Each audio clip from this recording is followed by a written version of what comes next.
दोस्तों ਅੱਜ ਦੀ ਇਸ ਵੀਡੀਓ ਰਿਪੋਰਟ ਵਿੱਚ ਮੈਂ ਗੱਲਬਾਤ ਕਰਾਂਗਾ ਗੈਂਗਸਟਰ ਲਖਵੀਰ ਸਿੰਘ ਲੰਡਾ ਹਰੀਕੇ ਬਾਰੇ ਜੋ ਕਿ 9 ਮਈ 2022 ਦੇ ਪੰਜਾਬ ਪੁਲਿਸ ਦੇ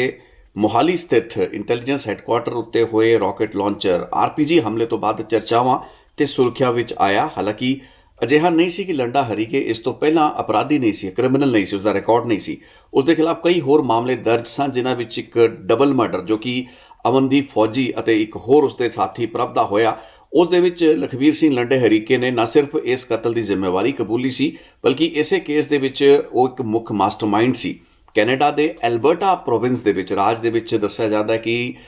ਪੂਰੀ ਸੰਭਾਵਨਾ ਹੈ ਕਿ ਲੰਡਾ ਹਰੀਕੇ ਉੱਥੋਂ ਹੀ ਬੈਠ ਕੇ ਆਪਰੇਟ ਕਰਦਾ ਹੈ, ਆਪਣਾ ਪੂਰਾ ਨੈਟਵਰਕ ਉੱਥੋਂ ਚਲਾਉਂਦਾ ਹੈ। ਲੇਕਿਨ ਕੀ ਮਈ 2022 ਦੇ ਹਮਲੇ ਤੋਂ ਅੱਜ 8 ਮਹੀਨੇ ਬਾਅਦ ਤੱਕ ਲੰਡਾ ਹਰੀਕੇ ਦਾ ਪੂਰਾ ਨੈਟਵਰਕ ਜਿਹੜਾ ਪੰਜਾਬ ਦੇ ਵਿੱਚ ਹੈ ਉਸ ਦਾ ਲੱਕ ਭੰਨਤਾ ਗਿਆ ਹੈ। ਪੰਜਾਬ ਪੁਲਿਸ ਦੇ ਜੇ ਅੰਕੜੇ ਦੀ ਆਪਾਂ ਗੱਲ ਕਰੀਏ ਤੇ ਦਾਅਵਿਆਂ ਦੀ ਗੱਲ ਕਰੀਏ ਉਸ ਦੇ ਵਿੱਚ ਇਹ ਚੀਜ਼ ਸਾਫ਼ ਝਲਕ ਰਹੀ ਹੈ ਕਿ ਲੰਡੇ ਹਰੀਕੇ ਦੇ ਤਕਰੀਬਨ 5 ਦਰਜਨ ਤੋਂ ਵੱਧ ਜਿਹੜੇ ਸਾਥੀ ਉਸ ਦੇ ਨੈਟਵਰਕ ਦੇ ਮੁੰਡੇ ਸਨ ਜੋ ਉਸ ਦੇ ਨਾਲ ਲਿੰਕਡ ਸਨ, ਅਪਰਾਧ ਦੀਆਂ ਵਾਰਦਾਤਾਂ ਨੂੰ ਉਸ ਦੇ ਇਸ਼ਾਰੇ ਉੱਤੇ ਅੰਜਾਮ ਦਿਆ ਕਰਦੇ ਸਨ। ਉਹਨਾਂ ਦੀ ਧਰਪਕੜ ਹੋ ਚੁੱਕੀ ਹੈ ਤੇ ਪੰਜਾਬ ਦੀਆਂ ਵੱਖ-ਵੱਖ ਜੇਲ੍ਹਾਂ ਵਿੱਚ ਲੰਡੇ ਹਰੀਕੇ ਦੇ ਦਰਜਨਾਂ ਦੀ ਗਿਣਤੀ ਦੇ ਨਾਲ ਇਹ ਜਿਹੜੇ ਸਾਥੀ ਰਹੇ ਹੈਗੇ ਨੇ ਉਹ ਇਸ ਵਕਤ ਬੰਦ ਹੈਗੇ ਨੇ। ਬੀਤੇ ਮਹੀਨੇ ਯਾਨੀ ਜਨਵਰੀ ਦੇ ਮਹੀਨੇ ਦੇ ਵਿੱਚ 22 ਜਨਵਰੀ to be precise Punjab police ਨੇ ਇੱਕ ਬਹੁਤ ਵੱਡਾ ਅਭਿਆਨ ਲੰਡੇ ਹਰੀਕੇ ਦੀ ਧਰਪਕੜ ਜਾਂ ਉਸ ਦੇ ਸਾਥੀਆਂ ਦੇ ਉੱਤੇ ਦਬਿਸ਼ ਦੇ ਰੂਪ ਵਿੱਚ ਕੀਤਾ, ਜਿਸ ਤਹਿਤ 342 ਅਜਿਹੇ ਠਿਕਾਣੇ ਸਨ ਉਸ ਦੇ ਸਾਥੀ ਸਮਝੇ ਜਾ ਰਹੇ ਉਹ ਲੋਕ ਜੋ ਕਿ ਉਸ ਦੇ ਨਾਲ ਸੰਪਰਕ ਵਿੱਚ ਰਹੇ ਹੋ ਸਕਦੇ ਨੇ। ਪੰਜਾਬ ਦੀਆਂ 142 ਪੁਲਿਸ ਪਾਰਟੀਆਂ ਨੇ,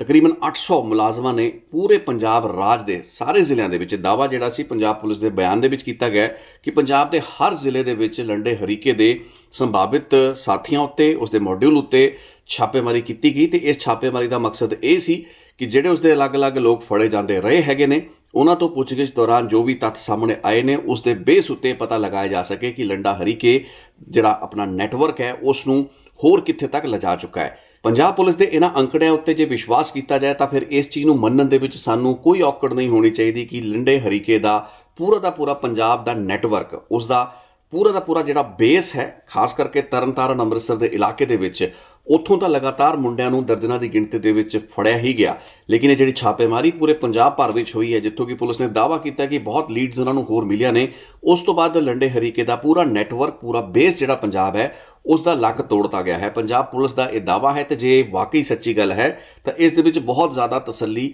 ਹਰ ਉਸ ਇਨਸਾਨ ਨੂੰ ਹੋਣੀ ਚਾਹੀਦੀ ਹੈ ਜੋ ਕਿ ਲੰਡੇ ਹਰੀਕੇ ਦੀ ਦਹਿਸ਼ਤ ਤੋਂ, ਉਸ ਦੀ ਰੰਗਦਾਰੀ ਦੀਆਂ ਫਰੌਤੀ ਦੀਆਂ ਕੌਲਾਂ ਤੋਂ ਦੁਖੀ ਸੀ। ਇਸ ਚੀਜ਼ ਦੀ ਪੂਰੀ ਸੰਭਾਵਨਾ ਮੰਨੀ ਜਾ ਸਕਦੀ ਹੈ ਕਿ ਗ੍ਰਾਸਰੂਟ ਦੇ ਉੱਤੇ ਲੰਡੇ ਹਰੀਕੇ ਦੇ ਨਾਲ ਜੁੜੇ ਹੋਏ ਜਿੰਨੇ ਵੀ ਮੁੰਡੇ ਸੀ ਉਹ ਹੁਣ ਉਸ ਤੋਂ ਟੁੱਟ ਚੁੱਕੇ ਹੋਣੇ ਚਾਹੀਦੇ ਨੇ, ਟੁੱਟ ਚੁੱਕੇ ਹੋਣਗੇ। ਪੰਜਾਬ ਪੁਲਿਸ ਨੇ ਬਹੁਤ ਸੇ ਅਜਿਹੇ ਲੋਕਾਂ ਦੀ ਧਰਪਕੜ ਕੀਤੀ ਹੈ ਜਿਨ੍ਹਾਂ ਦਾ ਜੇ ਥੋੜਾ ਜਿਹਾ ਵੀ ਕਨੈਕਸ਼ਨ ਲਖਵੀਰ ਸਿੰਘ ਲੰਡੇ ਹਰੀਕੇ ਦੇ ਨਾਲ ਨਿਕਲਿਆ ਤਾਂ ਉਹਨਾਂ ਉੱਤੇ ਕਾਰਵਾਈ ਹੋਈ ਹੈ। ਲੇਕਿਨ ਇਸ ਦਾ ਆਖਿਰ ਕੀ ਕਾਰਨ ਰਿਹਾ ਕਿ 9 ਮਈ 2022 ਤੋਂ ਬਾਅਦ ਪੰਜਾਬ ਦਾ ਸਭ ਤੋਂ ਵੱਡਾ ਜਿਹੜਾ ਕ੍ਰਿਮੀਨਲ ਤੇ ਦਹਿਸ਼ਤਗਰਦ ਲਖਵੀਰ ਸਿੰਘ ਲੰਡਾ ਹਰੀਕੇ ਉਸ ਦੇ ਖਿਲਾਫ ਮਹੀਨਿਆਂ ਦੀ ਕਾਰਵਾਈ ਚੱਲਦੀ ਰਹੀ। ਉਸ ਦੇ ਗੁਰਗਿਆਂ ਦੀ, ਉਸ ਦੇ ਨੈਟਵਰਕ ਨੂੰ ਤੋੜਨ ਦਾ ਕੰਮ ਪੰਜਾਬ ਪੁਲਿਸ ਕਰਦੀ ਰਹੀ। ਲੇਕਿਨ 9 ਦਸੰਬਰ ਨੂੰ ਸਰਹਾਲੀ ਦੇ ਪੁਲਿਸ ਸਟੇਸ਼ਨ ਉੱਤੇ ਇੱਕ ਹੋਰ ਰਾਕਟ ਲਾਂਚਰ ਹਮਲਾ ਕਰਤਾ ਤੇ ਉਸ ਤੋਂ ਕੁਝ ਹੀ ਦਿਨਾਂ ਬਾਅਦ ਯਾਨੀ ਕਿ 2 ਹਫ਼ਤੇ ਬਾਅਦ ਦਸੰਬਰ ਦੇ ਮਹੀਨੇ ਦੇ ਵਿੱਚ 16 ਦਸੰਬਰ ਦੇ ਆਸ-ਪਾਸ ਇੱਕ ਹੋਰ ਅਜਿਹੇ ਹਮਲੇ ਦੀ ਤਿਆਰੀ ਕਰਦੇ ਹੋਏ ਉਸੇ ਦੇ ਮੋਡਿਊਲ ਦੇ 3 ਹੋਰ ਲੋਕਾਂ ਨੂੰ ਫੜ ਲਿਆ ਗਿਆ। ਉਹਨਾਂ ਤੋਂ ਇੱਕ ਰਾਕਟ ਲਾਂਚਰ ਜੋ ਕਿ ਲੋਡਡ ਰਾਕਟ ਲਾਂਚਰ ਸੀ ਉਹ ਬਰਾਮਦ ਕੀਤਾ ਗਿਆ। ਹੁਣ ਸਰਹਾਲੀ ਦਾ ਜਿਹੜਾ ਹਮਲਾ ਹੈ ਉਹ ਵੀ ਰਾਤ 9 ਦਸੰਬਰ ਦੇਰ ਰਾਤ ਤਕਰੀਬਨ 11:15 ਵਜੇ ਦੇ ਆਸ-ਪਾਸ ਹੁੰਦਾ ਹੈ, ਜਿਸ ਤੋਂ ਕੁਝ ਹੀ ਦਿਨ ਬਾਅਦ ਪੁਲਿਸ ਇਸ ਚੀਜ਼ ਦੀ ਜਾਣਕਾਰੀ ਦਿੰਦੀ ਹੈ ਕਿ ਇਹ ਜਿਹੜਾ ਪੂਰਾ ਹਮਲਾ ਸੀ ਰਾਕਟ ਲਾਂਚਰ ਦਾ ਸਰਹਾਲੀ ਪੁਲਿਸ ਥਾਣੇ ਨੂੰ ਟਾਰਗੇਟ ਕਰਨ ਦਾ ਇਹ ਵੀ ਲਖਵੀਰ ਸਿੰਘ ਲੰਡੇ ਨੇ ਹੀ ਕਰਾਇਆ ਸੀ। ਲੇਕਿਨ ਲਖਵੀਰ ਲੰਡੇ ਵੱਲੋਂ ਇਸ ਦੀ ਕੋਈ ਵੀ ਜ਼ਿੰਮੇਵਾਰੀ ਸੋਸ਼ਲ ਮੀਡੀਆ ਉੱਤੇ ਨਹੀਂ ਲਈ ਗਈ। ਲੰਡਾ ਹਰੀਕੇ ਉਹਨਾਂ ਵਾਰਦਾਤਾਂ ਦੀ ਜ਼ਿੰਮੇਵਾਰੀ ਤਾਂ ਲੈ ਰਿਹਾ ਹੈ ਜਿਸ ਵਿੱਚ ਉਹਦੇ ਵੱਲੋਂ ਕੁਝ ਲੋਕਾਂ ਨੂੰ ਮਾਰਿਆ ਗਿਆ। ਅਮਨਦੀਪ ਫੌਜੀ ਤੇ ਉਸਦੇ ਹੋਰ ਸਾਥੀ ਜੋ ਕਿ ਅਕਾਲੀ ਦਲ ਦੇ ਸਥਾਨਕ ਲੀਡਰ ਵੀ ਸੀ, ਉਹਨਾਂ ਦੀ ਜਿਹੜੀ 2021 ਦੇ ਵਿੱਚ ਕੀਤੀ ਗਈ ਕਤਲ ਦੀ ਵਾਰਦਾਤ ਸੀ ਉਸ ਦੀ ਜ਼ਿੰਮੇਵਾਰੀ ਲੰਡਾ ਹਰੀਕੇ ਕਬੂਲਦਾ ਹੈ। ਤਰਨਤਾਰਨ ਦੇ ਵਿੱਚ ਕੱਪੜਾ ਵਪਾਰੀ ਨੂੰ ਕਤਲ ਕੀਤਾ ਜਾਂਦਾ ਹੈ, ਉਸ ਦੀ ਜਿਹੜੀ ਜ਼ਿੰਮੇਵਾਰੀ ਹੈ ਨਾਲ ਦੇ ਨਾਲ ਲੰਡਾ ਹਰੀਕੇ ਸੋਸ਼ਲ ਮੀਡੀਆ ਉੱਤੇ ਫੋਨ ਦੇ ਉੱਤੇ ਕਬੂਲਦਾ ਹੈ। ਇਸ ਤੋਂ ਇਲਾਵਾ ਵੀ ਲੰਡੇ ਹਰੀਕੇ ਨੇ ਹੋਰ ਵਾਰਦਾਤਾਂ ਜਿਸ ਦੇ ਵਿੱਚ ਕਿ ਸਬ ਇੰਸਪੈਕਟਰ ਜੇ ਦਿਲਬਾਗ ਸਿੰਘ ਦੀ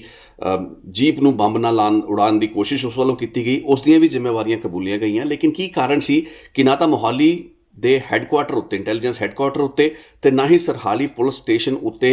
ਰਾਕਟ ਲਾਂਚਰ ਦੇ ਹਮਲੇ ਜੋ ਕਿ ਦਹਿਸ਼ਤਗਰਦੀ ਦੀ ਦੁਨੀਆ ਦੇ ਵਿੱਚ ਲੰਡੇ ਹਰੀਕੇ ਨੂੰ ਇੱਕ ਵੱਡਾ ਨਾਂ ਦੇ ਸਕਦੇ ਸੀ, ਕਿਉਂਕਿ ਇਹਨਾਂ ਗੈਂਗਸਟਰਾਂ ਤੇ ਕ੍ਰਿਮੀਨਲਸ ਦੀ ਇਹੀ ਫਿਤਰਤ ਹੈ ਤੇ ਇਹਨਾਂ ਦੀ ਇਹੀ ਕੋਸ਼ਿਸ਼ ਹੁੰਦੀ ਹੈ ਕਿ ਵਾਰਦਾਤ ਦੇ ਵਿੱਚ ਇਹਨਾਂ ਦਾ ਨਾਂ ਆਵੇ ਤੇ ਅੰਡਰਵਰਲਡ ਦੇ ਵਿੱਚ ਇਹਨਾਂ ਦੇ ਅਪਰਾਧ ਜਗਤ ਦੇ ਵਿੱਚ ਸਰਕਟ ਦੇ ਵਿੱਚ ਉਹ ਨਾਂ ਹੋਰ ਵੱਡਾ ਹੋਵੇ। ਲੇਕਿਨ ਇਹ ਦੋਵਾਂ ਵਾਰਦਾਤਾਂ ਦੀ ਜ਼ਿੰਮੇਵਾਰੀ ਨਾ ਤਾਂ ਲੰਡਾ ਹਰੀਕੇ ਨੇ ਲਈ, ਉਲਟਾ ਪੁਲਿਸ ਨੇ ਐਟਰੀਬਿਊਟ ਕੀਤਾ ਕਿ ਲਖਵੀਰ ਸਿੰਘ ਇਹਨਾਂ ਵਾਰਦਾਤਾਂ ਨੂੰ ਕਰਦਾ ਪਿਆ ਹੈ। ਹੁਣ ਇਸ ਦੇ ਪਿੱਛੇ ਦਾ ਜਿਹੜਾ ਕੰਟਰਾਡਿਕਸ਼ਨ ਹੈ ਉਹ ਸਮਝ ਤੋਂ ਪਰੇ ਹੈ, ਕਿਉਂਕਿ ਅਜਿਹੇ ਗੈਂਗਸਟਰ ਕਦੇ ਵੀ ਕੋਈ ਜ਼ਿੰਮੇਵਾਰੀਆਂ ਲੈਣ ਦੇ ਵਿੱਚ ਪਿੱਛੇ ਨਹੀਂ ਹਟਦੇ। ਸੋ ਮਚ ਸੋ ਕਿ ਜਦੋਂ ਸੁਧੀਰ ਸੂਰੀ ਦਾ ਕਤਲ ਕੀਤਾ ਜਾਂਦਾ ਅੰਮ੍ਰਿਤਸਰ ਦੇ ਵਿੱਚ, ਹਾਲਾਂਕਿ ਉਹ ਕਤਲ ਇੱਕ ਅਜਿਹੀ ਵਾਰਦਾਤ ਸੀ ਜਿਸ ਵਿੱਚ ਕਿ ਲੰਡੇ ਹਰੀਕੇ ਦੀ ਕੋਈ ਭੂਮਿਕਾ ਡਾਇਰੈਕਟਲੀ ਇਨਵੋਲਵ ਨਹੀਂ ਹੋਈ ਜਾਂ ਸਾਹਮਣੇ ਆਈ। ਇੱਕ ਹਫ਼ਤਾ ਪਹਿਲਾਂ ਜਿਹੜੇ 2 ਲੋਕਾਂ ਨੂੰ ਅਜ਼ਮੀਤ ਤੇ ਇੱਕ ਹੋਰ ਮੁੰਡੇ ਨੂੰ ਗ੍ਰਿਫਤਾਰ ਕੀਤਾ ਗਿਆ ਸੀਗਾ ਤਰਨਤਾਰਨ ਦੇ ਕੱਪੜਾ ਵਪਾਰੀ ਦੇ ਕਤਲ ਕੇਸ ਦੇ ਵਿੱਚ, ਬਾਅਦ ਦੇ ਵਿੱਚ ਉਹਨਾਂ ਨੂੰ ਹੀ ਸੁਧੀਰ ਸੂਰੀ ਦੀ ਰੈਕੀ ਲਈ ਭੇਜਿਆ ਗਿਆ ਸੀ ਤੇ ਉਸੇ ਰੈਕੀ ਕਰਦੇ ਦੌਰਾਨ ਹੀ ਉਹ ਲੋਕ ਗ੍ਰਿਫਤਾਰ ਕਰ ਲਏ ਗਏ ਸਨ। ਲੇਕਿਨ ਇੱਕ ਹਫ਼ਤੇ ਬਾਅਦ ਸੁਧੀਰ ਸੂਰੀ ਦਾ ਕਤਲ ਹੋ ਜਾਂਦਾ ਹੈ। ਉਸ ਵਾਰਦਾਤ ਦੀ ਵੀ ਜ਼ਿੰਮੇਵਾਰੀ ਲਖਵੀਰ ਸਿੰਘ ਲੰਡੇ ਨੇ ਲੈਣ ਦੀ ਕੋਸ਼ਿਸ਼ ਕੀਤੀ ਤੇ ਅੱਜ ਤੱਕ ਉਹ ਕਹਿੰਦਾ ਆ ਰਿਹਾ ਕਿ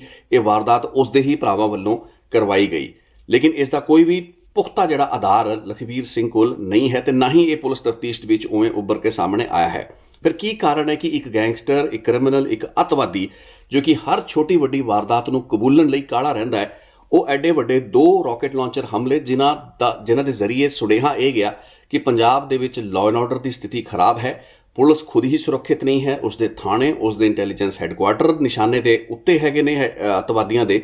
ਉਹ ਹਮਲਿਆਂ ਦੀ ਜ਼ਿੰਮੇਵਾਰੀ ਉਸ ਵੱਲੋਂ ਕਿਉਂ ਨਹੀਂ ਲਈ ਗਈ। ਮੋਹਾਲੀ ਦੇ RPG ਹਮਲੇ ਹੋਏ ਨੂੰ 8 ਮਹੀਨੇ ਤੋਂ ਵੱਧ ਦਾ ਸਮਾਂ ਨਿਕਲ ਚੁੱਕਾ ਹੈ, ਲੇਕਿਨ ਇਸ ਹਮਲੇ ਤੋਂ ਕੁਝ ਦਿਨ ਬਾਅਦ ਹੀ ਦਿੱਲੀ ਪੁਲਿਸ ਨੇ ਵੀ ਇੱਕ ਪੈਰਲਲ ਇਨਵੈਸਟੀਗੇਸ਼ਨ ਦੇ ਵਿੱਚ ਇਸ ਦੇ ਜਿਹੜੇ ਤਾਰ ਸੀ ਉਹ ਲਾਰੈਂਸ ਬਿਸ਼ਨੋਈ ਦੇ ਕੁਝ ਬੰਦਿਆਂ ਦੇ ਨਾਲ ਜੋੜਦੇ ਸੀ। ਬਾਅਦ ਦੇ ਵਿੱਚ ਜਦੋਂ ਗ੍ਰਿਫਤਾਰੀਆਂ ਹੋਈਆਂ, ਇੱਕ ਨਾਬਾਲਿਗ ਸ਼ਖਸ ਫੜਿਆ ਗਿਆ, ਚੜ੍ਹਤ ਸਿੰਘ ਦੀ ਗ੍ਰਿਫਤਾਰੀ ਹੋਈ, ਉਹ ਸਾਰੀ ਦੀ ਸਾਰੀ ਕੜੀਆਂ ਜੁੜੀਆਂ ਤੇ ਹਰਵਿੰਦਰ ਸਿੰਘ ਰਿੰਦੇ ਦਾ ਭੂਮਿਕਾ ਉਸ ਰਾਕਟ ਲਾਂਚਰ ਹਮਲੇ ਦੇ ਵਿੱਚ ਉੱਭਰ ਕੇ ਸਾਹਮਣੇ ਆਈ, ਜੋ ਕਿ ਪਹਿਲਾਂ ਸਾਹਮਣੇ ਨਹੀਂ ਸੀ ਆ ਰਹੀ। ਮੋਹਾਲੀ RPG ਹਮਲੇ ਦੇ ਮੁਤਲਕ ਕਿਹੜੇ ਤੱਥ ਤੇ ਕੀ ਇਨਵੈਸਟੀਗੇਸ਼ਨ ਅਦਾਲਤਾਂ ਦੇ ਸਾਹਮਣੇ ਆਂਦੀ ਹੈ, ਇਹ ਵੀ ਵੇਖਣ ਵਾਲੀ ਗੱਲ ਰਹੇਗੀ, ਕਿਉਂਕਿ ਇਸ ਵਿੱਚ ਦਰਜਨਾਂ ਲੋਕ ਇਨਵੋਲਵ ਨੇ ਜੋ ਕਿ ਆਪਣੀ ਡਿਫੈਂਸ ਵੀ ਤਿਆਰ ਕਰ ਰਹੇ ਨੇ। ਸੋ ਇਸ ਕੇਸ ਦੇ ਪੂਰੀ ਦੀ ਪੂਰੀ ਇਨਵੈਸਟੀਗੇਸ਼ਨ ਤੇ ਅਦਾਲਤਾਂ ਦੇ ਸਾਹਮਣੇ ਜੋ ਰਿਕਾਰਡ ਆਂਦਾ ਹੈ ਉਸ ਨੂੰ ਵੀ ਬਹੁਤ ਧਿਆਨ ਦੇ ਨਾਲ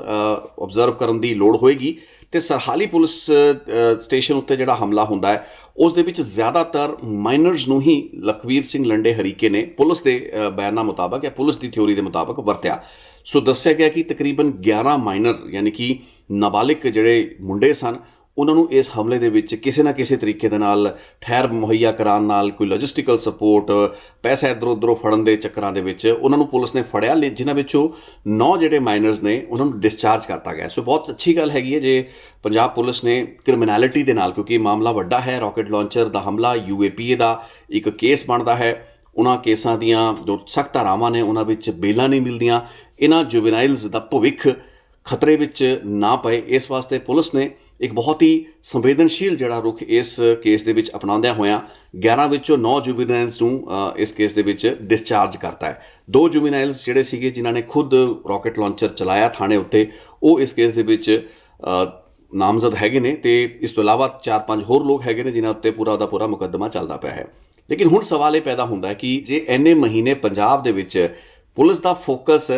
ਹੋਰ ਅਪਰਾਧੀ ਤਾਂ ਰਹੇ ਹੀ, ਸਿੱਧੂ ਮੂਸੇਵਾਲਾ ਕਤਲ ਦੇ ਵਿੱਚ ਜਿਹੜੇ ਵਾਂਟਡ ਕ੍ਰਿਮੀਨਲ ਸੀ ਉਹਨਾਂ ਦੀ ਤਾਂ ਧਰਪਕੜ ਹੁੰਦੀ ਰਹੀ, ਲੇਕਿਨ ਜੇ ਉਹਨਾਂ ਤੋਂ ਇਲਾਵਾ ਉਸ ਦਾਇਰੇ ਤੋਂ ਬਾਹਰ ਰਹਿ ਕੇ ਦੇਖਿਆ ਤੇ ਸੋਚਿਆ ਜਾਵੇ, ਸਭ ਤੋਂ ਜ਼ਿਆਦਾ ਜਿਹੜੀ ਦਬਿਸ਼ ਸੀ ਉਹ ਲਖਵੀਰ ਸਿੰਘ ਲੰਡੇ ਹਰੀਕੇ ਤੇ ਉਸ ਦੇ ਮੋਡਿਊਲਸ ਉੱਤੇ ਕੀਤੀ ਗਈ ਤੇ ਇਹ ਲਗਾਤਾਰ ਪੂਰਾ ਦਾ ਪੂਰਾ ਪ੍ਰੋਸੈਸ ਜਾਰੀ ਰਿਹਾ। ਲੇਕਿਨ ਇਸ ਦੌਰਾਨ ਉਸ ਦੀਆਂ ਵਾਰਦਾਤਾਂ ਕਿਤੇ ਵੀ ਰੁਕੀਆਂ ਨਹੀਂ। ਵਾਰਦਾਤਾਂ ਉਹ ਨਹੀਂ ਜੋ ਕਿ ਕੱਪੜਾ ਵਪਾਰੀ ਦੇ ਕਤਲ ਦੀ ਸ਼ਕਲ ਦੇ ਵਿੱਚ ਜਾਂ ਸਬ ਇੰਸਪੈਕਟਰ ਦਿਲਬਾਗ ਦੀ ਗੱਡੀ ਤੇ ਉੱਤੇ ਬੰਬ ਲਾਉਣ ਦੀ ਸ਼ਕਲ ਦੇ ਵਿੱਚ ਸਾਹਮਣੇ ਆਈਆਂ।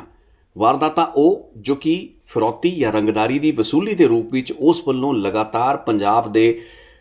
ਤਰਨਤਾਰਨ ਇਲਾਕੇ ਦੇ, ਮੋਗੇ ਇਲਾਕੇ ਦੇ, ਜਗਰਾਓਂ ਇਲਾਕੇ ਦੇ ਜਿਹੜੇ ਬਿਜ਼ਨਸਮੈਨ ਹੈਗੇ ਨੇ, ਵਪਾਰੀ ਤਬਕਾ ਹੈਗਾ, ਉਹਨਾਂ ਨੂੰ ਆ ਰਹੀਆਂ ਰੰਗਦਾਰੀ ਦੀਆਂ ਕੌਲਾਂ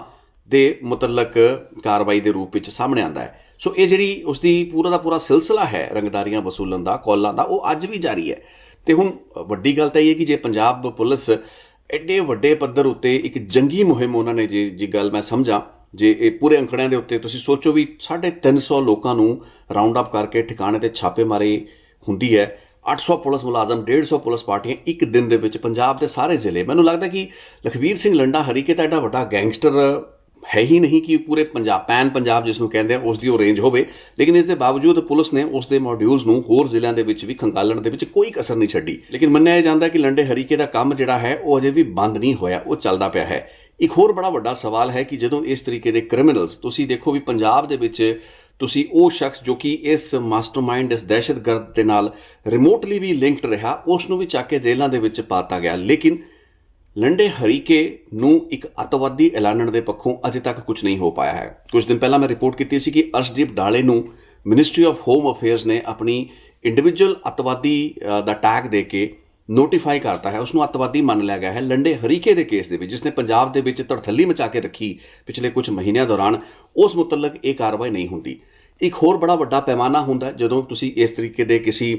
ਕ੍ਰਿਮੀਨਲ ਨੂੰ, ਅਪਰਾਧੀ ਨੂੰ, ਗੈਂਗਸਟਰ ਨੂੰ ਜਾਂ ਦਹਿਸ਼ਤਗਰਦ ਨੂੰ ਪਿਨ ਡਾਊਨ ਕਰਨਾ ਹੈ, ਉਸ ਦੇ ਮੁਲਕ ਦੇ ਵਿੱਚ ਪਿਨ ਡਾਊਨ ਕਰਨਾ ਹੈ। ਤੁਸੀਂ ਆਪਣੇ ਪੰਜਾਬ ਦੇ ਵਿੱਚ, ਜ਼ਿਲ੍ਹਿਆਂ ਦੇ ਵਿੱਚ ਤਾਂ ਜਿੰਨੇ ਮਰਜ਼ੀ ਛਾਪੇਮਾਰੀ ਕਰੋ, ਤੁਸੀਂ ਵਿਦੇਸ਼ੀ ਸਰਕਾਰਾਂ ਦੇ ਨਾਲ, ਕੈਨੇਡਾ ਦੀ ਗਵਰਨਮੈਂਟ ਦੇ ਨਾਲ ਕੀ ਇਸ਼ੂ ਨੂੰ ਟੇਕ ਅਪ ਕਰ ਪਾਏ ਹੋ? ਰੈੱਡ ਕਾਰਨਰ ਨੋਟਿਸ, ਮੈਂ ਬਾਰ-ਬਾਰ ਕਹਿੰਦਾ ਰਿਹਾ, ਪੰਜਾਬ ਦੇ ਬੜੇ ਵੱਡੇ ਗੈਂਗਸਟਰ ਕ੍ਰਿਮੀਨਲ ਜਿਨ੍ਹਾਂ ਦਾ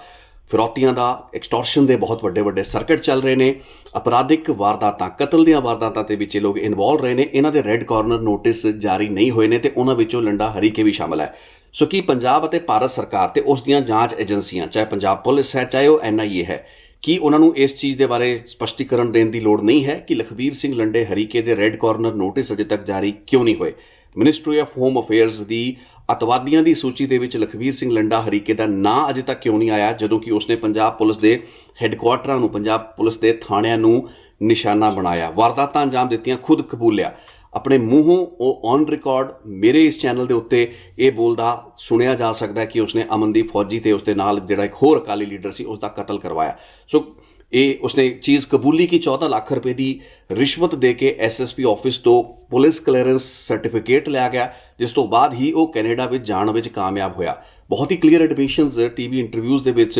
ਲਖਬੀਰ ਸਿੰਘ ਲੰਡਾ ਹਰੀਕੇ ਕਰਦਾ ਹੈ ਤੇ ਅੱਜ 8 ਮਹੀਨੇ ਬੀਤਣ ਤੋਂ ਬਾਅਦ ਪੂਰੇ ਪੰਜਾਬ ਦੇ ਵਿੱਚ ਪੁਲਿਸ ਉਸ ਦੇ ਗੁੰਡਿਆਂ ਨੂੰ ਲੱਭਦੀ ਫਿਰਦੀ ਪਈ ਹੈ ਤੇ ਕੈਨੇਡਾ ਸਰਕਾਰ ਦੇ ਨਾਲ ਜਾਂ ਇੰਟਰਨੈਸ਼ਨਲ ਲੈਵਲ ਦੇ ਉੱਤੇ ਜੋ ਧਰਪਕੜ ਕਰਨ ਲਈ ਅਜਿਹੇ ਕ੍ਰਿਮੀਨਲ ਦੀ, ਅਜਿਹੇ ਦਹਿਸ਼ਤਗਰਦ ਦੀ ਹੋਣਾ ਚਾਹੀਦਾ ਹੈ, ਉਹ ਕੰਮ ਨਹੀਂ ਹੋ ਪਾ ਰਿਹਾ। ਇੱਕ ਬੜਾ ਵੱਡਾ ਗੈਪ ਹੈ ਪੰਜਾਬ ਦੇ ਵਿੱਚ। ਉਸ ਨੂੰ ਉਹਨਾਂ ਹੀ ਵਾਰਦਾਤਾਂ ਦੇ ਨਾਲ ਕਿਉਂ ਜੋੜਿਆ ਜਾ ਰਿਹਾ ਜਿਨ੍ਹਾਂ ਦੇ ਵਿੱਚ ਐਕਚੁਅਲ ਦੇ ਵਿੱਚ ਨੁਕਸਾਨ ਨਹੀਂ ਹੋਇਆ ਤੇ ਉਸ ਦਾ ਮਤਲਬ ਬਹੁਤ ਵੱਡਾ ਸੀ, ਯਾਨੀ ਕਿ ਇੰਟੈਲੀਜੈਂਸ ਹੈੱਡਕੁਆਰਟਰ ਉੱਤੇ ਹਮਲਾ, ਪੁਲਿਸ ਸਟੇਸ਼ਨ ਉੱਤੇ ਹਮਲਾ, ਲੇਕਿਨ ਉਹਨਾਂ ਹਮਲਿਆਂ ਦੇ ਵਿੱਚ ਕਿਸੇ ਦੀ ਕੋਈ ਜਾਨ ਨਹੀਂ ਜਾਂਦੀ, ਕੋਈ ਲਾਸ ਨਹੀਂ ਹੁੰਦਾ। ਉਲਟਾ ਜਿਹੜੀਆਂ ਵਾਰਦਾਤਾਂ ਦੇ ਵਿੱਚ ਉਸਨੇ ਖੁਦ ਕਤਲ ਕਰਤੇ, ਉਹਨਾਂ ਵਾਰਦਾਤਾਂ ਦੇ ਵਿੱਚ ਠੀਕ ਹੈ ਉਸ ਨੂੰ ਨਾਮਜ਼ਦ ਕਰਤਾ ਗਿਆ, ਲੇਕਿਨ ਉਹ ਬਹੁਤ ਵੱਡਾ ਆਧਾਰ ਹੋ ਸਕਦਾ ਸੀ ਉਸਦੇ ਰੈੱਡ ਕਾਰਨਰ ਨੋਟਿਸ ਜਾਰੀ ਕਰਵਾਉਣ ਦਾ, ਉਸਦੀ ਜਿਹੜੀ ਅਪਰਾਧਿਕ ਪਿਛੋਕੜ ਤੇ ਉਸਦੇ ਕ੍ਰਿਮੀਨਲ ਐਂਟੀਸੀਡੈਂਟਸ ਨੂੰ ਦੁਨੀਆ ਦੀ ਕਚਹਿਰੀ ਦੇ ਵਿੱਚ, ਇੰਟਰਪੋਲ ਦੀ ਕਚਹਿਰੀ ਦੇ ਵਿੱਚ ਤੇ ਕੈਨੇਡਾ ਸਰਕਾਰ ਦੇ ਸਾਹਮਣੇ ਟੇਕ ਅਪ ਕਰਨ ਦਾ। ਸੋ ਇਹ ਪੂਰੀ ਦੀ ਪੂਰੀ ਗੱਲਬਾਤ ਕਿੱਥੇ ਤੱਕ ਪਹੁੰਚੀ ਹੈ ਮੈਨੂੰ ਇਸ ਦੇ ਬਾਰੇ ਜਾਣਕਾਰੀ ਨਹੀਂ ਹੈ, ਲੇਕਿਨ ਕਿਸ ਦੇ ਕਹੇ ਤੋਂ, ਪੁਲਿਸ ਦੇ ਬਿਆਨਾਂ ਤੋਂ ਕਿ ਅਸੀਂ 350 ਛਾਪੇ ਮਾਰ ਲਏ, ਲੋਕਾਂ ਨੂੰ ਗ੍ਰਿਫਤਾਰ ਕਰ ਲਿਆ, 5 ਦਰਜਨ ਉਸਦੇ ਆਲਰੇਡੀ 60-65 ਜਿਹੜੇ ਮੁੰਡੇ ਅੰਦਰ ਫੜ ਕੇ ਬਿਠਾਏ ਗਏ ਨੇ। ਇਸ ਤਰੀਕੇ ਦੇ ਉਸ ਨੂੰ ਜਿਹੜੇ ਗੈਂਗਸਟਰ ਨੇ ਉਹ ਲਗਾਤਾਰ ਕੈਨਨ ਫਾਡਰ ਦੀ ਸ਼ਕਲ ਦੇ ਵਿੱਚ ਮਿਲਦੇ ਜਾ ਰਹੇ ਨੇ। ਨਾ ਦੇਸ਼ ਦੇ ਵਿੱਚ, ਸਾਡੇ ਪੰਜਾਬ ਸੂਬੇ ਦੇ ਵਿੱਚ ਬੇਰੁਜ਼ਗਾਰੀ ਐਡੀ ਜ਼ਿਆਦਾ ਹੈ, ਗੁਰਬਤ ਐਡੀ ਜ਼ਿਆਦਾ ਹੈ, ਨਸ਼ੇ ਦੀ ਸਮੱਸਿਆ ਹੈ। ਇਹ ਸਾਰੇ ਦੇ ਸਾਰੇ ਸਮੱਸਿਆਵਾਂ ਤੋਂ ਜਿਹੜਾ ਸ਼ਿਕਾਰ ਪੰਜਾਬ ਦਾ ਨੌਜਵਾਨ ਹੈ ਉਸ ਦੇ ਕੋਲ ਅੱਜ ਕੋਈ ਡਾਇਰੈਕਸ਼ਨ ਨਹੀਂ ਹੈ, ਸਰਕਾਰਾਂ ਦੇ ਪੱਲੇ ਹੈ, ਸਰਕਾਰਾਂ ਦੇ ਕੋਲ ਉਹਨਾਂ ਨੂੰ ਦੇਣ ਨੂੰ ਕੁਝ ਨਹੀਂ ਹੈ। ਉਹਨਾਂ ਸਥਿਤੀਆਂ ਦੇ ਵਿੱਚ ਲੰਡੇ ਹਰੀਕੇ ਨੇ ਤਾਂ ਭਾਵੇਂ ਤੁਸੀਂ 8 ਮਹੀਨੇ ਛੱਡੋ, ਅਗਲੇ 8 ਸਾਲ ਤੱਕ ਲੱਗੇ ਰਹੋ, ਇਸ ਤਰੀਕੇ ਦੇ ਮੁੰਡੇ ਉਸ ਨੂੰ ਮਿਲਦੇ ਰਹਿਣੇ ਨੇ। ਫਿਰ ਇਹਨਾਂ ਦਾ ਅਸਰ ਜ਼ਮੀਨ ਉੱਤੇ ਕੀ ਪਏਗਾ? ਕਿੰਨੇ ਕੁ ਲੋਕ ਜਿਹੜੇ ਕਿ ਉਸ ਪਾਸੇ ਜਾਣੇ ਹੀ ਨਹੀਂ ਚਾਹੀਦੇ ਸੀ ਲੇਕਿਨ ਫਿਰ ਵੀ ਇਹਨਾਂ ਗੈਂਗਸਟਰਾਂ ਦੇ ਚੰਗੁਲ 'ਚ ਫਸ ਰਹੇ ਹੈਗੇ ਨੇ, ਉਹਨਾਂ ਲੋਕਾਂ ਦੇ ਨਾਲ ਤਾਂ ਜੋ ਹੋਣਾ ਸੋ ਹੋਣਾ ਹੈ। ਲੇਕਿਨ ਤੁਸੀਂ ਇਹ ਵੱਡੇ ਕ੍ਰਿਮੀਨਲ ਤੇ ਮਾਸਟਰਮਾਈਂਡਸ ਨੂੰ ਵਿਦੇਸ਼ਾਂ ਦੇ ਵਿੱਚੋਂ ਕਦੋਂ ਫੜ ਕੇ ਲੈ ਕੇ ਆਉਂਗੇ? ਕਦੋਂ ਇਹਨਾਂ ਦੀ ਧਰਪਕੜ ਹੋਏਗੀ? ਇੱਕ ਬਹੁਤ ਵੱਡਾ ਕੁਐਸਚਨ ਹੈ। ਇੱਕ ਹੋਰ ਗੱਲ ਜਿਸ ਉੱਤੇ ਧਿਆਨ ਜਾਣਾ ਬਹੁਤ ਜ਼ਰੂਰੀ ਹੈ ਉਹ ਹੈ ਲਖਬੀਰ ਸਿੰਘ ਲੰਡੇ ਹਰੀਕੇ ਵਰਗੇ ਕ੍ਰਿਮੀਨਲਸ ਦੀ, ਦਹਿਸ਼ਤਗਰਦਾਂ ਦੀ ਜਿਹੜੀ ਇੱਕ ਟਾਈ ਅਪ ਹੁੰਦਾ ਪਿਆ ਹੈ ਗੋਲਡੀ ਬਰਾੜ ਵਰਗੇ ਲੋਕਾਂ ਦੇ ਨਾਲ। ਤੁਸੀਂ ਕਾਨਫਰੰਸ ਕਾਲ ਮੇਰੇ ਚੈਨਲ ਉੱਤੇ ਸੁਣੀ ਜਿਸ ਵਿੱਚ ਕਿ ਆਪਸ ਦੇ ਵਿੱਚ ਕਾਨਫਰੰਸ ਕਾਲ ਦੇ ਵਿੱਚ ਇਹ ਦੋਵੇਂ ਸਨ, ਯਾਨੀ ਕਿ ਗੋਲਡੀ ਬਰਾੜ ਦੇ ਨਾਲ ਲਖਬੀਰ ਸਿੰਘ ਲੰਡਾ ਹਰੀਕੇ ਹੱਥ ਮਿਲਾ ਰਿਹਾ, ਆਪਸ ਦੇ ਵਿੱਚ ਇਹਨਾਂ ਦੀ ਜਿਹੜੀ ਇੱਕ ਟਾਈ ਅਪ ਹੈ, ਕੰਬੀਨੇਸ਼ਨਸ ਬਣਦੇ ਪਏ ਹੈਗੇ ਨੇ। ਹੁਣ ਜੇ ਪੰਜਾਬ ਦੇ ਵਿੱਚ ਐਡੀ ਸਖਤ ਕਾਰਵਾਈ ਕਰਕੇ ਕੋਈ ਰਿਜ਼ਲਟ ਹੀ ਅਚੀਵ ਨਹੀਂ ਹੋ ਪਾ ਰਿਹਾ, ਯਾਨੀ ਕਿ ਨਾ ਤਾਂ ਮੁੰਡੇ ਮਿਲਣ ਦੇ ਵਿੱਚ ਉਹਨਾਂ ਨੂੰ ਕੋਈ ਦਿੱਕਤ ਆ ਰਹੀ ਹੈ, ਨਾ ਹੀ ਉਹਨਾਂ ਦੀਆਂ ਆਪਣੀਆਂ ਜਿਹੜੇ ਮੁਲਕਾਂ ਦੇ ਵਿੱਚ ਵੀ ਉਹ ਬੈਠੇ ਹੈਗੇ ਨੇ, ਪਹਿਲਾਂ ਤਾਂ ਪਤਾ ਲੱਗੇ ਵੀ ਉਹ ਕਿਹੜੇ ਮੁਲਕ ਦੇ ਵਿੱਚ ਹੈਗੇ ਨੇ। ਐਲਬਰਟਾ ਦੇ ਵਿੱਚ ਹੈ, ਬ੍ਰਿਟਿਸ਼ ਕੋਲੰਬੀਆ ਦੇ ਵਿੱਚ ਹੈ, ਕੈਨੇਡਾ ਦੇ ਵਿੱਚ ਹੈ ਵੀ ਹੈ ਔਰ ਯੂਰਪ ਦੇ ਵਿੱਚ ਹੈ। ਤੇ ਜੇ ਉਹ ਉਹਨਾਂ ਮੁਲਕਾਂ ਦੇ ਵਿੱਚ ਬੈਠੇ ਨੇ ਤਾਂ ਉਹਨਾਂ ਦੀਆਂ ਸਰਕਾਰਾਂ, ਸੰਬੰਧਿਤ ਜਿਹੜੀਆਂ ਮੁਲਕਾਂ ਦੀਆਂ ਸਰਕਾਰਾਂ ਨੇ, ਉਹਨਾਂ ਦੇ ਨਾਲ ਭਾਰਤ ਸਰਕਾਰ ਇਸ ਵਿਸ਼ੇ ਨੂੰ ਕਿਉਂ ਟੇਕ ਅਪ, ਕਿੰਨੀ ਕੁ ਸੁਹਿਰਦਤਾ ਦੇ ਨਾਲ ਟੇਕ ਅਪ ਕਰ ਪਾਈ ਹੈ? ਤੇ ਉਹ ਸੁਹਿਰਦਤਾ ਦਾ ਅੰਦਾਜ਼ਾ ਇੱਥੋਂ ਹੀ ਹੋ ਜਾਂਦਾ ਜਦੋਂ ਪਤਾ ਲੱਗਦਾ ਕਿ ਨਾ ਤਾਂ ਤੁਸੀਂ ਉਹਦਾ ਰੈੱਡ ਕਾਰਨਰ ਨੋਟਿਸ ਜਾਰੀ ਕੀਤਾ ਤੇ ਨਾ ਹੀ ਮਿਨਿਸਟਰੀ ਆਫ ਹੋਮ ਅਫੇਅਰਸ ਨੇ ਉਸ ਨੂੰ ਅੱਤਵਾਦੀ ਜਾਂ ਦਹਿਸ਼ਤਗਰਦ ਅਜੇ ਤੱਕ ਐਲਾਨਿਆ ਹੈ। ਜਦੋਂ ਕਿ ਤੁਸੀਂ ਅਖਬਾਰਾਂ ਦੇ ਵਿੱਚ, ਮੀਡੀਆ ਬਿਆਨਾਂ ਦੇ ਵਿੱਚ, ਡੀਜੀਪੀ ਸਾਹਿਬ ਦੇ ਸਟੇਟਮੈਂਟਸ ਦੇ ਵਿੱਚ ਹਰ ਪਾਸੇ ਸੁਣੋਗੇ ਕਿ ਲਖਵੀਰ ਸਿੰਘ ਲੰਡਾ ਹਰੀਕੇ ਦਹਿਸ਼ਤਗਰਦ ਮੋਡਿਊਲ 350, 400, 5 ਦਰਜਨ ਮੁੰਡੇ ਫੜ ਲਏ, ਰॉकेट ਲਾਂਚਰ ਲੋਡਡ ਫੜ ਲਏ। ਇਹ ਸਾਰੀਆਂ ਗੱਲਾਂ ਬਾਤਾਂ ਆਪਣੀ ਥਾਂ ਤੇ ਠੀਕ ਨੇ, ਲੇਕਿਨ ਵੇਅਰ ਇਜ਼ ਦਾ ਰਿਜ਼ਲਟ? ਤੇ ਰਿਜ਼ਲਟ ਇਹ ਹੈ ਵੀ ਇਹਨਾਂ ਗੈਂਗਸਟਰਾਂ ਨੂੰ, ਇਹਨਾਂ ਕ੍ਰਿਮੀਨਲਸ ਨੂੰ, ਦਹਿਸ਼ਤਗਰਦਾਂ ਨੂੰ ਉੱਥੋਂ ਫੜ ਕੇ ਲੈ ਕੇ ਆਓ ਜਿੱਥੇ ਬੈਠੇ ਨੇ। ਇੱਥੇ ਗੱਲਾਂ ਬਾਤਾਂ ਜਿੰਨੀਆਂ ਮਰਜ਼ੀ ਹੋ ਜਾਣ, ਉਹਨਾਂ ਇੱਥੇ ਮਨ ਦੇ ਵਿੱਚ ਇਹ ਗੱਲਬਾਤ ਕਿਉਂ ਨਾ ਆਵੇ ਕਿ ਜਦੋਂ ਇਸ ਤਰੀਕੇ ਦੀ ਛਾਪੇਮਾਰੀਆਂ, ਰੇਡਸ ਵਗੈਰਾ ਕੰਡਕਟ ਕੀਤੀਆਂ ਜਾਂਦੀਆਂ ਨੇ, ਇਹਨਾਂ ਦਾ ਮਕਸਦ ਕੀ ਇੱਕ ਪਿਕਚਰ ਪ੍ਰੈਜ਼ੈਂਟ ਕਰਨਾ ਹੈ, ਇੱਕ ਤਸਵੀਰ ਸਾਹਮਣੇ ਲੋਕਾਂ ਦੇ ਲੈ ਕੇ ਆਉਣਾ ਹੈ। ਮੈਂ ਇਹ ਨਹੀਂ ਕਹਿ ਰਿਹਾ ਕਿ ਲੰਡੇ ਹਰੀਕੇ ਦਾ ਜਿਹੜਾ ਨੈਟਵਰਕ ਹੈ, ਬੇਸ ਹੈ, ਉਸ ਨੂੰ ਭੰਨਿਆ ਨਹੀਂ ਗਿਆ ਹੈ, ਲੇਕਿਨ ਲੰਡੇ ਹਰੀਕੇ ਦਾ ਬੇਸ ਜੇ ਜ਼ਮੀਨੋਂ ਗਾਇਬ ਹੋ ਚੁੱਕਾ ਹੈ ਤਾਂ ਫਿਰ ਉਸ ਦੀ ਫਿਰੌਤੀਆਂ ਕੌਣ ਵਸੂਲਦਾ ਪਿਆ ਹੈ? ਉਸ ਦੀ ਫਿਰੌਤੀਆਂ ਦੇ ਵਸੂਲਣ ਦੀ ਜਿਹੜੀ ਤਾਕਤ ਹੈ ਉਹ ਕਿੱਥੋਂ ਆ ਰਹੀ ਹੈ ਜੇ ਉਸ ਦੇ ਕੋਲ ਗਰਾਊਂਡ ਦੇ ਉੱਤੇ ਆਪਰੇਟਿਵਸ ਹੀ ਨਹੀਂ ਹੈਗੇ ਨੇ? ਉਹ ਕੰਮ ਦੇ ਵਿੱਚ ਉਸ ਦਹਿਸ਼ਤ ਦਾ ਜਿਹੜਾ ਮਾਹੌਲ ਬਣਿਆ ਹੋਇਆ ਹੈ ਵਪਾਰੀ ਭਾਈਚਾਰੇ ਦੇ ਵਿੱਚ, ਉਸ ਦੇ ਵਿੱਚ ਤਾਂ ਕੋਈ ਕਮੀ ਜਾਂ ਗਿਰਾਵਟ ਨਹੀਂ ਆਈ ਹੈ। ਜਿਹੜੇ ਲੋਕਾਂ ਨੂੰ ਸੁਰੱਖਿਆ ਦਿੱਤੀ ਗਈ ਸੀ ਲੰਡੇ ਹਰੀਕੇ ਦੇ ਡਰ ਤੋਂ, ਉਹ ਸੁਰੱਖਿਆ ਤਾਂ ਵਾਪਸ ਨਹੀਂ ਨਾ ਲਿੱਤੀ ਜਾ ਪਾਈ ਹੈ, ਉਲਟਾ ਹੋਰ ਲੋਕਾਂ ਨੂੰ ਸੁਰੱਖਿਆ ਦੇਣ ਦੀ ਲੋੜ ਪੈਂਦੀ ਹੋਏਗੀ। ਇਹ ਚੀਜ਼ਾਂ ਪਬਲਿਕ ਡੋਮੇਨ ਦੇ ਵਿੱਚ ਨਹੀਂ ਆਉਂਦੀਆਂ ਤੇ ਆਉਣੀਆਂ ਵੀ ਨਹੀਂ ਚਾਹੀਦੀਆਂ ਵੀ ਕਿਸ ਨੂੰ ਲੰਡੇ ਹਰੀਕੇ ਦੇ ਫੋਨ ਆਏ, ਕਿਸ ਨੂੰ ਉਸਨੇ ਡਰਾਇਆ, ਧਮਕਾਇਆ, ਉਸ ਤੋਂ ਫਿਰੌਤੀ ਮੰਗੀ ਤੇ ਫਿਰ ਉਸ ਨੂੰ ਪੁਲਿਸ ਨੂੰ ਕੋਈ ਸੁਰੱਖਿਆ ਦੇਣੀ ਪਈ। ਤੇ ਜਦੋਂ ਗਰਾਊਂਡ ਰਿਪੋਰਟ ਹੀ ਅੰਕੜਿਆਂ ਦੇ ਨਾਲ ਮੈਚ ਨਾ ਕਰ ਰਹੀ ਹੋਵੇ ਤਾਂ ਫਿਰ ਸਾਡੇ ਤੁਹਾਡੇ ਕੋਲ ਮੰਨਣ ਦਾ ਕਾਰਨ ਇਹ ਵੀ ਹੋਣਾ ਚਾਹੀਦਾ ਹੈ ਕਿ ਕਈ ਵਾਰ ਇਹ ਸਾਰੀਆਂ ਗੱਲਾਂ ਬਾਤਾਂ ਸਿਰਫ ਇੱਕ ਤਸਵੀਰ ਬਣਾਉਣ ਲਈ ਵੀ ਕੀਤੀਆਂ ਜਾਂਦੀਆਂ ਨੇ, ਜੋ ਕਿ ਇਸ ਕੇਸ ਦੇ ਵਿੱਚ ਵੀ ਹੋ ਰਿਹਾ ਹੋ ਸਕਦਾ ਹੈ। ਅਸਲ ਪੈਮਾਨਾ ਉਹੀ ਹੈ ਕਿ ਤੁਸੀਂ ਲੰਡੇ ਹਰੀਕੇ ਨੂੰ ਫੜ ਕੇ ਕੈਨੇਡਾ ਤੋਂ ਜਾਂ ਜਿਹੜੇ ਵੀ ਮੁਲਕ ਦੇ ਵਿੱਚ ਉਹ ਹੈ ਉੱਥੋਂ ਵਾਪਸ ਲੈ ਕੇ ਆਓ ਤੇ ਉਸ ਲਈ ਉਹ ਪ੍ਰਬੰਧ ਕਰੋ, ਉਹ ਯਤਨ ਕਰੋ, ਜਿਹੜੀ ਕਾਰਵਾਈਆਂ ਕਰਨ ਦੀ ਲੋੜ ਹੈ ਉਸ ਦੇ ਵਿੱਚ ਕਮੀ ਪੇਸ਼ੀ ਕਿਉਂ ਰਹਿ ਰਹੀ ਹੈ? ਜੇ ਕੇਂਦਰ ਸਰਕਾਰ CBI ਦੇ ਜ਼ਰੀਏ ਤੁਸੀਂ ਇੰਟਰਪੋਲ ਨੂੰ ਇਸ ਚੀਜ਼ ਲਈ ਕਨਵਿੰਸ ਨਹੀਂ ਕਰਾ ਪਾ ਰਹੇ ਹੋ ਕਿ ਲਖਵੀਰ ਸਿੰਘ ਲੰਡੇ ਹਰੀਕੇ ਦਾ ਰੈੱਡ ਕਾਰਨਰ ਨੋਟਿਸ, ਪਹਿਲਾਂ ਤਾਂ ਮੈਂ ਸਮਝਣਾ ਚਾਹਾਂਗਾ ਕਿ ਰੈੱਡ ਕਾਰਨਰ ਨੋਟਿਸ ਲੰਡੇ ਹਰੀਕੇ ਦਾ ਕੱਢਣ ਲਈ ਕੀ ਚਾਰਾਜ਼ੋਈ ਕੀਤੀ ਗਈ ਹੈ ਪੰਜਾਬ ਸਰਕਾਰ ਤੇ ਪੰਜਾਬ ਪੁਲਿਸ, ਇਹ ਦੱਸੇ।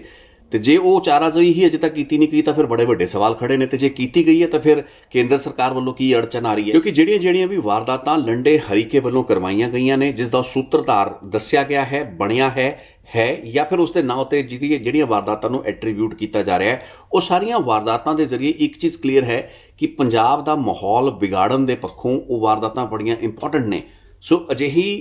ਗੰਭੀਰ ਤੇ ਸੰਗੀਨ ਵਾਰਦਾਤਾਂ ਦੇ ਸਰਗਨਾ ਨੂੰ ਮੁਲਕ ਦੇ ਵਿੱਚ ਵਾਪਸ ਲਿਆਉਣ ਦੇ ਵਿੱਚ ਕਿੰਨਾ ਕੁ ਇੰਟਰਸਟ ਸਾਡੀਆਂ ਸਰਕਾਰਾਂ ਦਾ, ਕੌਮੀ ਪੱਧਰ ਦੀ ਸਰਕਾਰ ਦਾ ਤੇ ਪੰਜਾਬ ਦੀ ਸਰਕਾਰ ਦਾ ਹੈ, ਇੱਕ ਬੜਾ ਵੱਡਾ ਪੈਮਾਨਾ ਹੈ ਇਸ ਚੀਜ਼ ਨੂੰ ਆਂਕਣ ਦਾ, ਸਮਝਣ ਦਾ। ਬਾਕੀਆਂ ਗੱਲਾਂ ਬਾਤਾਂ ਜੋ ਵੀ ਪੰਜਾਬ ਦੇ ਵਿੱਚ ਹੋ ਰਿਹਾ ਹੈ ਸਤਹੀ ਪੱਧਰ ਉੱਤੇ, ਜਿੰਨਾ ਮਰਜ਼ੀ ਤੁਸੀਂ ਇਹ ਰੇਡਾਂ ਕਰ ਲਓ, ਠੀਕ ਹੈ, ਇਹਨਾਂ ਨੇ ਆਪਣਾ ਇੱਕ ਲਿਮਿਟਿਡ ਪਰਪਸ ਜ਼ਰੂਰ ਅਚੀਵ ਕਰਨਾ ਹੁੰਦਾ ਹੈ। ਲੇਕਿਨ ਜਿਵੇਂ ਮੈਂ ਤੁਹਾਨੂੰ ਦੱਸ ਰਿਹਾ ਕਿ ਜੋ ਮੇਰੇ ਕੋਲ ਇਸ ਵਕਤ ਰਿਪੋਰਟਸ ਆ ਰਹੀਆਂ ਨੇ, ਇਸ ਚੀਜ਼ ਨਾਲ ਖਲਬਲੀ ਜ਼ਰੂਰ ਮਚੀ ਹੈ। ਲਖਵੀਰ ਸਿੰਘ ਲੰਡੇ ਹਰੀਕੇ ਦਾ ਅੰਡਰਵਰਲਡ ਦੇ ਵਿੱਚ ਇੱਕ ਜਿਹੜਾ ਗ੍ਰਾਫ ਹੈ ਉਹ ਥੱਲੇ ਗਿਆ ਹੈ, ਲੇਕਿਨ ਉਸ ਦਾ ਨਾਂ, ਉਸ ਦੀ ਦਹਿਸ਼ਤ ਜਿਹੜੀ ਹੈ ਉਸ ਦੇ ਵਿੱਚ ਕੋਈ ਕਮੀ ਇਸ ਵਕਤ ਵੇਖਣ ਦੇ ਵਿੱਚ ਨਹੀਂ ਮਿਲਦੀ ਪਈ ਹੈ। ਇਹ ਇੱਕ ਬਹੁਤ ਵੱਡਾ ਪੈਮਾਨਾ ਹੈ ਜਿਸ ਨੂੰ ਐਡਰੈਸ ਕਰਨ ਦੀ ਲੋੜ ਹੈ ਐਂਡ ਇਹ ਬਹੁਤ ਜ਼ਰੂਰੀ ਹੋਏਗਾ ਕਿ ਪੰਜਾਬ ਸਰਕਾਰ ਅਤੇ ਭਾਰਤ ਦੀਆਂ ਸਰਕਾਰਾਂ ਛੇਤੀ ਹੀ ਇਸ ਕੌਮਾਂਤਰੀ ਪੱਧਰ ਦੇ ਇੰਟਰਨੈਸ਼ਨਲ ਕ੍ਰਿਮੀਨਲ ਨੂੰ ਭਾਰਤ ਵਿੱਚ ਫੜ ਕੇ ਵਾਪਸ ਲਿਆਉਣ ਤੇ ਜਿਹੜੀ ਵੀ ਵਾਰਦਾਤਾਂ ਇਸ ਨੇ ਅੰਜਾਮ ਦਿੱਤੀਆਂ ਨੇ ਜਾਂ ਭਵਿੱਖ ਦੇ ਵਿੱਚ ਅੰਜਾਮ ਦਵਾ ਸਕਦਾ ਹੈ, ਉਸ ਲਈ ਇਸ ਨੂੰ ਹੀ should be brought to justice. So ਅੱਜ ਦੀ ਇਸ ਲੰਡਾ ਹਰੀਕੇ ਉੱਤੇ ਆਧਾਰਿਤ ਰਿਪੋਰਟ ਦਾ ਮਕਸਦ ਇਹੀ ਸੀ ਕਿ ਬੀਤੇ 8 ਮਹੀਨਿਆਂ ਦੇ ਵਿੱਚ, ਐਵਰ ਸਿੰਸ ਜਦ ਤੋਂ ਲਖਵੀਰ ਸਿੰਘ ਲੰਡਾ ਹਰੀਕੇ ਦਾ ਨਾਂ ਤੇ ਚਰਚਾਵਾਂ ਉੱਭਰੀਆਂ ਨੇ, ਉਸ ਤੋਂ ਬਾਅਦ ਉਸ ਦੇ ਖਿਲਾਫ ਜਿਸ ਜੰਗੀ ਪੱਧਰ ਉੱਤੇ ਪੰਜਾਬ ਦੇ ਵਿੱਚ ਪੁਲਿਸ ਨੇ ਕੰਮ ਕਰਨ ਦੇ ਦਾਅਵੇ ਕੀਤੇ ਨੇ, ਕੀ ਵਾਕਈ ਉਹ ਅਸਰਦਾਰ ਦਾਅਵੇ ਹੈਗੇ ਨੇ? ਕੁਝ ਪੱਖੋਂ ਹਾਂ, ਉਹ ਦਾਅਵੇ ਅਸਰਦਾਰ ਹੈਗੇ ਨੇ, ਲੇਕਿਨ ਕਈ ਪੱਖੋਂ ਅਸਲ ਦੇ ਵਿੱਚ ਕਰਨ ਵਾਲੀਆਂ ਚੀਜ਼ਾਂ ਅਜੇ ਵੀ, यानी कि लोड़ींदियां चीज़ां, लोड़ींदी कार्रवाई पानी जरूरी है, बाकी है उस दे विच एफर्ट्स ना काफ़ी रही ने। लेकिन मैं पहला भी कहा है कि बहुत से ऐसे डेडेड क्रिमिनल्स हैगे ने जिन्हां बारे जो करन दी लोड़ है वो नहीं किया जाता। किहड़े क्रिमिनल दा, किहड़े अपराधी ਦੀਆਂ ਖਬਰਾਂ ਅਖਬਾਰਾਂ ਦੇ ਵਿੱਚ, ਟੀਵੀ ਚੈਨਲਾਂ ਦੇ ਵਿੱਚ ਜਾਂ ਸਰਕਾਰ ਦੇ ਪ੍ਰੈਸ ਨੋਟਾਂ ਦੇ ਵਿੱਚ ਨਾਂ ਤਾਂ ਬਹੁਤ ਵੱਡੇ ਵੱਡੇ ਆਉਂਦੇ ਨੇ, ਲੇਕਿਨ ਤੁਸੀਂ ਜੇ ਅੰਤਰਰਾਸ਼ਟਰੀ ਕ੍ਰਿਮੀਨਲ ਦੀ ਸੂਚੀਆਂ ਦੇ ਵਿੱਚ ਉਹਨਾਂ ਦੇ ਨਾਂ ਲੱਭੋ, ਤੁਹਾਨੂੰ ਲੱਭਣ ਨੂੰ ਕੁਝ ਵੀ ਨਹੀਂ ਮਿਲਦਾ। ਇਸ ਰਿਪੋਰਟ ਦੇ ਵਿੱਚ ਮੈਂ ਇਹੀ ਪੁਆਇੰਟ ਤੁਹਾਡੇ ਤੱਕ ਪਹੁੰਚਾਉਣਾ ਚਾਹੁੰਦਾ ਸੀ। ਆਈ ਹੋਪ ਮੈਂ ਆਪਣੇ ਇਸ ਪੁਆਇੰਟ ਨੂੰ ਤੁਹਾਡੇ ਤੱਕ ਪਹੁੰਚਾਉਣ ਦੇ ਵਿੱਚ ਕਾਮਯਾਬ ਰਿਹਾ ਹੋਵਾਂਗਾ। ਆਪਣੇ ਕਮੈਂਟਸ, ਆਪਣੀ ਫੀਡਬੈਕ ਜ਼ਰੂਰ ਦਿਓ। ਜਿਹੜੀ ਵੀ ਮੈਂ ਗੱਲਬਾਤ ਕੀਤੀ ਹੈ ਉਸ ਬਾਰੇ ਤੁਹਾਡੇ ਵਿਚਾਰ ਵੀ ਮਹੱਤਵਪੂਰਨ ਹੋਣਗੇ। So I will wait for the feedback. Thank you so much for watching.